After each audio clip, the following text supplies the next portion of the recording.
Walton smart fridge presents TVS ইনসাইটে আপনাদের স্বাগত জানাচ্ছি। আমি শেখ আব্দুল্লাহ।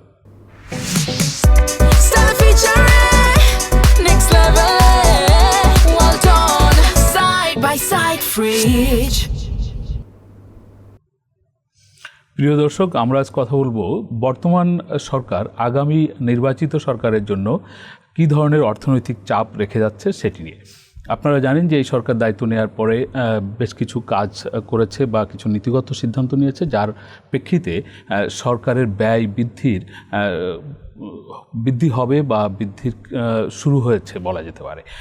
সরকার একটি পে কমিশন করেছিল, সেই পে কমিশন সরকারি কর্মচারীদের বেতন ভাতা দেওয়ার একটি সুপারিশ করেছে, যেখানে কমিশনই বলেছে যে এই বাড়তি বেতন ভাতা দেওয়ার যে সুপারিশ করেছে তাতে আগামীতে 1,06,000 কোটি টাকা বাড়তি ব্যয় করা লাগতে পারে। সরকার সামাজিক নিরাপত্তা কর্মসূচিতে বেশ কিছু সুবিধাভোগী বাড়িয়েছে, কোনো কোনো জায়গায় ভাতাও বাড়িয়েছেন। আবার সরকার বেশ কিছু জায়গায় ভর্তুকি বাড়িয়েছে।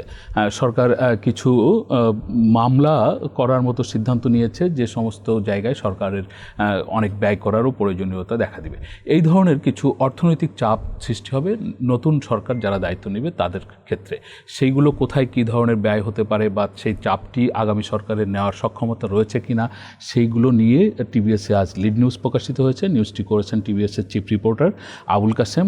আমরা তার কাছ থেকে শুনবো যে আসলে কোথায় কোথায় কী ধরনের ব্যয় বৃদ্ধির প্রস্তাব বা সুপারিশ এই সরকারের পক্ষ থেকে থাকছে বা উদ্যোগগুলো থাকছে এবং তার চাপটা কেমন হতে পারে আগামী সরকারের উপর। আবুল কাসেম, আপনাকে স্বাগত জানাচ্ছি। আপনার যে স্টোরি আপনি বলছেন যে এই সরকারের বেশ কিছু উদ্যোগের প্রেক্ষিতে আগামী সরকারের উপরে অর্থনৈতিক চাপ তৈরি হবে, সেটি আসলে কোথায় কী ধরনের উদ্যোগ এই সরকার নিয়েছে বা চাপগুলো কেমন হতে পারে? ধন্যবাদ আপনাকে। আপনি আপনার বক্তব্যের শুরুতে কয়েকটা খাতের কথা বলছেন, এর মধ্যে পে কমিশনের যেটা বলছেন এটা একটা বড় চাপ। আপনার বক্তব্যে আছে যে 1,06,000 কোটি টাকা এডিশনাল লাগবে।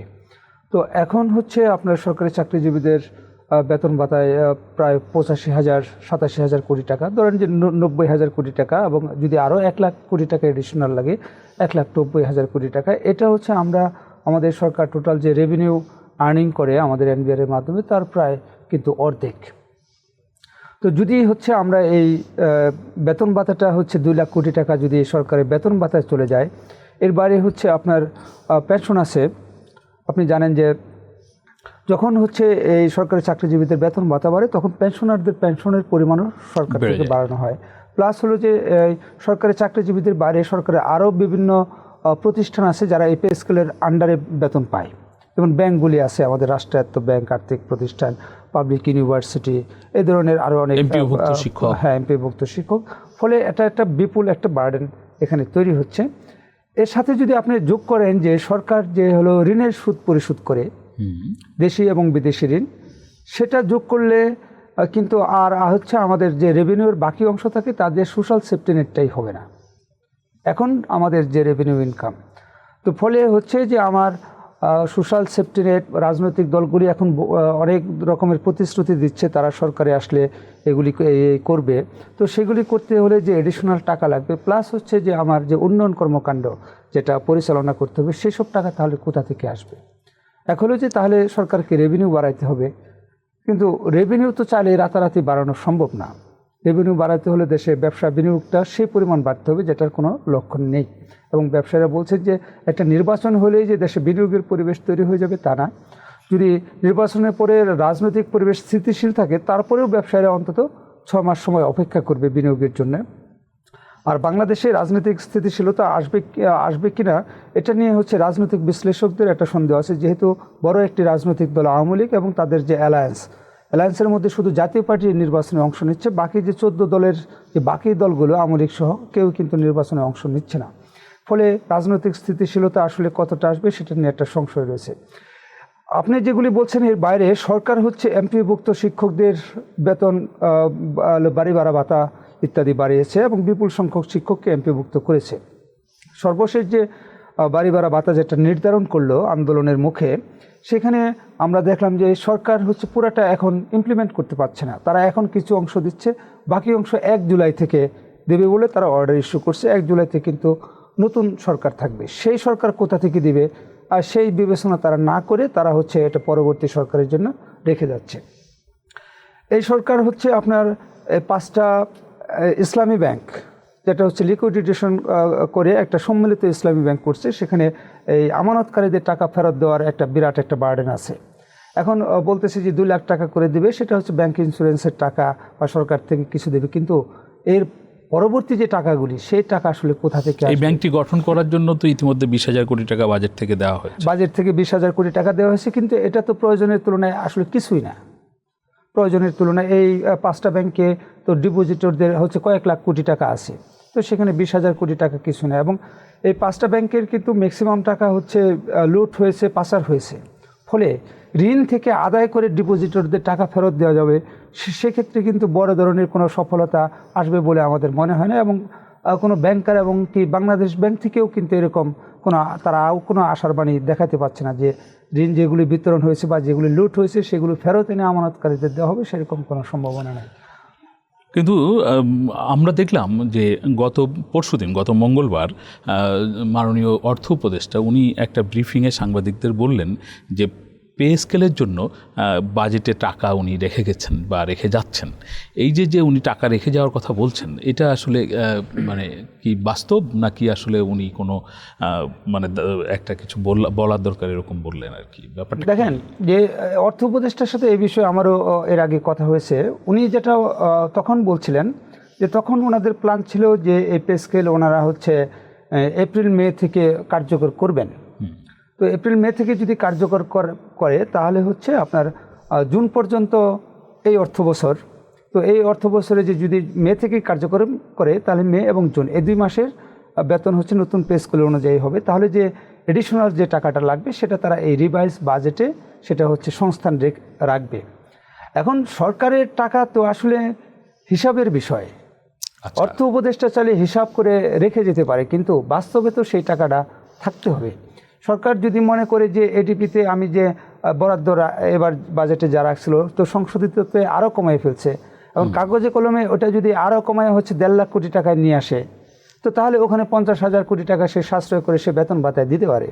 এই সরকারের যেহেতু হচ্ছে পলিটিক্যাল সরকার না, উন্নয়ন তাদের হচ্ছে কোনো কমিটমেন্ট নাই, এবং তারা হচ্ছে গত বছর 8 আগস্ট দায়িত্ব নেওয়ার পরে তারা হচ্ছে উন্নয়ন করবে এই কথা কিন্তু কখনো বলে নাই। তারা যেটা করতে চাইছে সংস্কার, সেই সংস্কারটাও তারা করতে পারে নাই। উন্নয়নের দিকে তো তাদের কোনো নজরই নেই। ফলে ওখানে আপনার যে টাকায় আসে সেটাও যদি কাইটা আয়না এখানে রেখে যায় তো সেটা সরকার রাখতে পারে। সরকারের সেই ক্ষমতা আছে, চেয়ার টেবিলে বসে তারা কাগজে কলমে সেই হিসাব করার সক্ষমতা সরকারের আছে। যদি সেরকমভাবে রাখা এক জিনিস, নতুন সরকার এসে যদি মনে করে যে হ্যাঁ আমি কোনো উন্নয়ন করব না, আমি সব টাকায় সরকারি চাকরিজীবীদের বেতন ভাতা দেবো, বা আগের সরকার যে এমপিভুক্তদের বাড়াইছে, প্রাইমারি প্রধান শিক্ষকদের গ্রেড চেঞ্জ করে দিছে, তো আমি এগুলি করব, তো সেটা সরকার করতে পারে, কিন্তু তাতে দেশ চলবে কিনা, সরকার চলবে কিনা, আর সেটা তো ভাবতে হবে। এই সরকারের হচ্ছে তারা 12 তারিখে ইলেকশন দিয়ে তারা 15-16 তারিখে বা 17 তারিখে হয়তো চলে যাবে, তাদের এই কয়দিন চলবে, কিন্তু পরবর্তী সরকারকে তো 5 বছর দেশটা চালাইতে হবে। আবুল কাসেম, আপনি দীর্ঘদিন ধরে বাজেট কভার করেন এবং আমরা অনেক বছর ধরেই বাজেটে দেখে এসেছি যে বাজেট এক অর্থবছর থেকে পরের অর্থবছরে গিয়ে বাজেটের বৃদ্ধি সাধারণত 12-15% মধ্যেই সীমাবদ্ধ থাকে। এই যে এমপিও বলছে, এই যে পে কমিশনের সুপারিশ, এই পে কমিশনের সুপারিশে যে 1,06,000 কোটি টাকা বাড়তি সুপারিশ করা হয়েছে, সেইখানে আমরা যদি চলতি অর্থ বছরের যে বাজেট 7,90,000 কোটি টাকার, এটাকে দেখি তো সেটা যদি আগামী অর্থ বছরে আপনার 8 লাখ কোটি টাকার বাজেট 10% বা 12% বৃদ্ধি পায়, 12% বৃদ্ধি পেলেও 96,000 কোটি টাকা 8 লাখ কোটি টাকা থেকে বৃদ্ধি পাওয়ার কথা। তাহলে এই একটা খাতের জন্য বাজেট বাড়তি যেটা করার সুযোগ থাকে বাজেটে, সেটাই তো শেষ হয়ে যায়। তাহলে কি আগামীতে বাজেট অনেক বড় হবে আপনার মনে হয়? যদি আপনি যেটা বলছেন যে এদিকের মানে রাজস্ব সংগ্রহ সেইভাবে বাড়ছে না, সেই ক্ষেত্রে কি খুব বড় ঘাটতি বাজেটের দিকে যাচ্ছে বাংলাদেশ? দেখেন, যে এখানে হচ্ছে আপনার 2টা বিষয়। একটা বিষয় হলো যে আমাদের জিডিপির গ্রোথ যখন ভালো ছিল, 7 থেকে 8-এর মধ্যে ছিল মুহিত সাহেবের সময় বা কোভিড আক্রমণের আগে, তখন হচ্ছে আমাদের বাজেট অলমোস্ট হচ্ছে প্রস্তাবিত বাজেটটা সবসময় 16-17% গ্রোথ ধরা হতো, এবং হচ্ছে এটা ফাইনালি হয়তো 14-15% ইমপ্লিমেন্ট হইতো। তো এখন যে বাজেট এটা হচ্ছে আপনার 14-15%ই গ্রোথ ধরে, এবং এটা ইমপ্লিমেন্ট হয় হচ্ছে 11-12%। আপনি যদি গত অর্থবছরের বাজেট দেখেন বা এই অর্থবছরের বাজেট দেখেন, যে অপারেটিং বাজেট ছাড়া আমার যে ডেভেলপমেন্ট বাজেট সেটা তো বাস্তবায়নই নেই। এই যে অর্থ বছরের হচ্ছে 6 মাস চলে গেছে, হলো আমার এডিপির হচ্ছে 18-20%, 22% হলে ইমপ্লিমেন্ট হয়েছে। তার মানে সরকার তো হচ্ছে উন্নয়ন খাতে যে বরাদ্দটা করছে সেটা খরচ করতে চাচ্ছে না, কারণ সে অপারেটিং কস্ট এত বেশি বাড়াই ফেলছে যে যদি সে উন্নয়ন খাতে ব্যয় করতে যায় সে তো হচ্ছে দেশ চালাতে পারবে না, তার টাকা কই, সে তো তখন বেতন ভাতা দিতে পারবে না। সেই কারণে সরকার ওই উন্নয়ন খাতে ব্যয়টা করতে চাচ্ছে না, না করে এদিকে হচ্ছে সে সামাল দিচ্ছে। এখন যে নতুন সরকার আসবে সেটা কিন্তু আপনার একটা পলিটিক্যাল গভর্নমেন্ট, এবং আওয়ামী লীগ হচ্ছে গত 15-16 বছর তারা হচ্ছে উন্নয়নকে ব্র্যান্ডিং করেছে, তারা হচ্ছে ডেমোক্রেসির চেয়ে উন্নয়নকে গুরুত্ব দিয়েছে। তো নতুন সরকার তারা হচ্ছে ডেমোক্রেসিও দিবে এবং উন্নয়নও একই সাথে দিবে।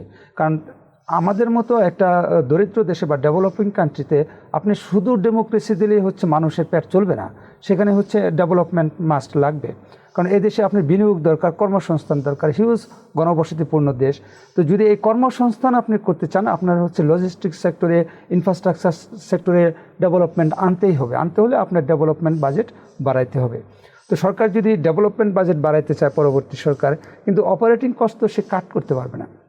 যে এই যে আপনি যেটা বললেন যে সোশ্যাল সেফটি নেটে কোন খাতে কতজন নতুন উপকারভোগী যুক্ত হবে, তাদের কত টাকা করে ভাতা বাড়বে, তো এটা হচ্ছে বাজেট হলো সেই জুন মাসে, এই সরকার এখনই হচ্ছে এটা প্রেস রিলিজ দিয়ে মিডিয়াকে জানাই দিচ্ছে।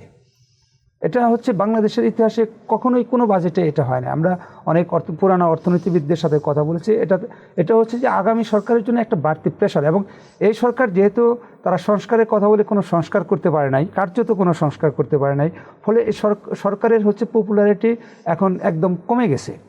এই কারণে তারা শেষ মুহূর্তে হচ্ছে কিছু পপুলার উদ্যোগ নেওয়ার চেষ্টা করছে, যে মানুষকে খুশি করার জন্যে যাওয়ার সময় কিছু এক্সাম্পল করে যাওয়া, যে এই ডিসিশন ওই সরকারের সময় হয়েছিল, এরকম কিছু ডিসিশন নিয়ে যাচ্ছে, যেটার প্রভাব হচ্ছে পরবর্তী সরকারের উপর মারাত্মকভাবে পড়বে এবং দেশের ইকোনমির উপরও পড়বে। এই বাংলাদেশের যে এখন যে ইকোনমি, এটা যদি রাতারাতি চেঞ্জ না হয়ে যায়, এগুলি হচ্ছে এর যে চাপ সেটা বহন করা আগামী সরকারের জন্য খুব কঠিন হয়ে যাবে। ধন্যবাদ আবুল কাশেম। আপনার কাছ থেকে আমরা আরও শুনতে পারলে ভালো হতো, আমাদের হাতে সময় না থাকার কারণে আমরা এখানেই শেষ করছি।